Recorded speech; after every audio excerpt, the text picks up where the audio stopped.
এখানে কড়াইটা গরম হোক, ততক্ষণে এখানে আমি রুই মাছ নিয়েছি বড় বড় 4 পিস। এই রুই মাছে আমি ভালো করে লবণ হলুদ মাখিয়ে নেব। তার সাথে একটু সর্ষের তেলও দিয়ে দেবো।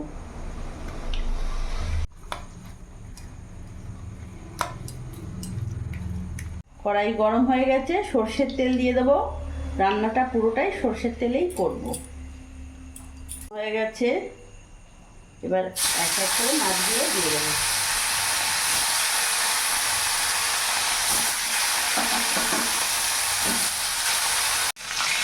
মাছটা এক পিস ভাজা হয়ে গেছে, আমি আর একটু উল্টে দেবো।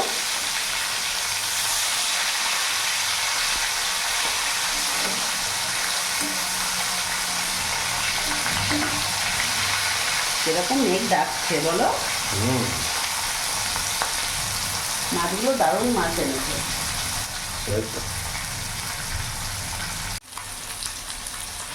মাছটা লাল লাল করে ভেজে নিয়েছি, এবার নামিয়ে ফেলবো।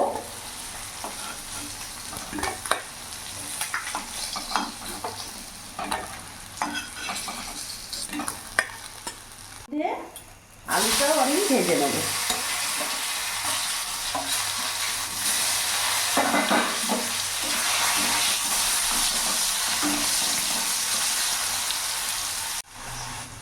আলুটা লাল লাল করে ভেজে নিয়েছি, এবার নামিয়ে ফেলবো।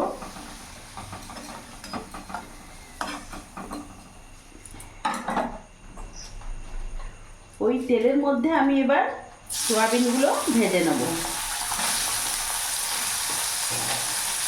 সয়াবিনের মধ্যে সামান্য লবণ আর সামান্য হলুদ গুঁড়ো দিয়ে দেবো। সয়াবিনটা আমি সেদ্ধ করে রেখেছিলাম, সেটা তোমাদেরকে আর দেখাইনি। একটু ভাজা ভাজা করে নেব। সয়াবিনটা ভাজা হয়ে গেছে, এবার সয়াবিনটাও আমি নামিয়ে ফেলবো।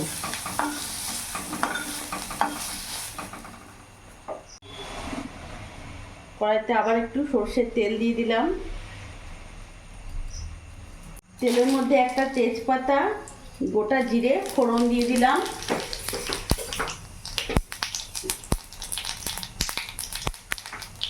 ফোড়নটা ভাজা হয়ে গেছে, এর মধ্যে একটা পেঁয়াজ কুচি আর কাঁচা লঙ্কা কুচি দিয়ে দিলাম। পেঁয়াজটা একটু ভাজা ভাজা করে নেব। পেঁয়াজটা ভাজা ভাজা হয়ে গেছে, এরই মধ্যে আদা রসুন লঙ্কার পেস্ট আমি দিয়ে দিলাম 2 চামচের মতো।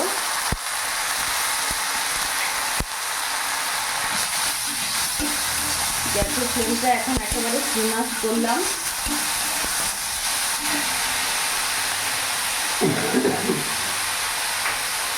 লবণ দিয়ে দিলাম এখানে 1 চামচের মতো, হলুদ গুঁড়ো দিয়ে দিলাম, জিরে গুঁড়ো দিয়ে দিলাম, ধনে গুঁড়ো দিয়ে দিলাম, সাথে এখানে টমেটো দিয়ে দিলাম। একটা টমেটো কুচি দিলাম, ভালো করে মিশিয়ে নেব। মশলাটা লেগে যাতে না যায় তার জন্য একটু জল দিলাম।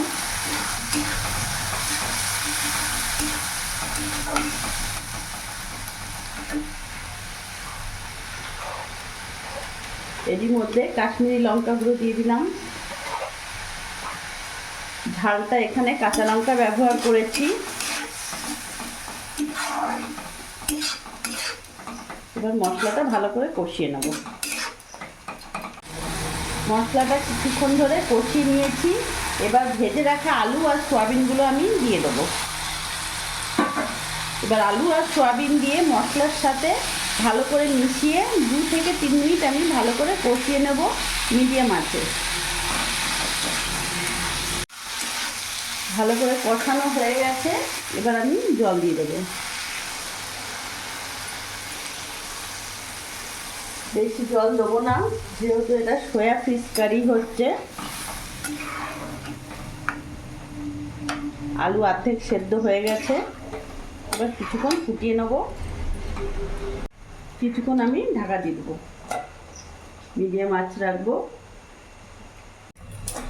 কিছুক্ষণ ঢাকা দিয়ে রেখে দিয়েছিলাম। দেখি আলুগুলো সেদ্ধ হয়েছে।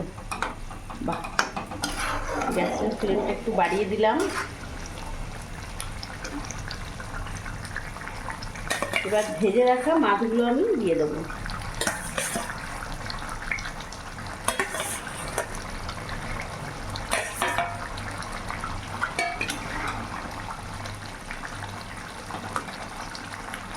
একটু ঝোলের মধ্যে ডুবিয়ে ডুবিয়ে দেবো। 2 মিনিট এইভাবে ফুটিয়ে নেব।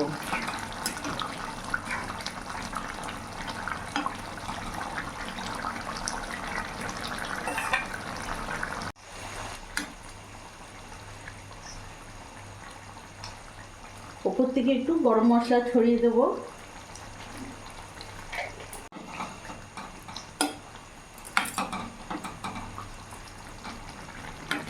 সয়া ফিশ কারি একেবারে রেডি হয়ে গেছে। এবার আমি নামিয়ে ফেলবো। গ্যাস অফ করে দেবো।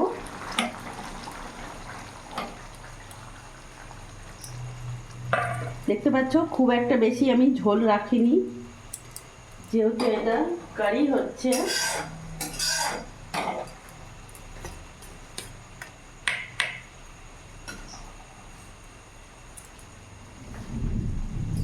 তো বন্ধুরা, মাছ আমরা অনেক রকম করেই খাই, তো এই সয়া ফিশ কারি হলেও একবার হলেও করে দেখো, সত্যি ভালো লাগবে।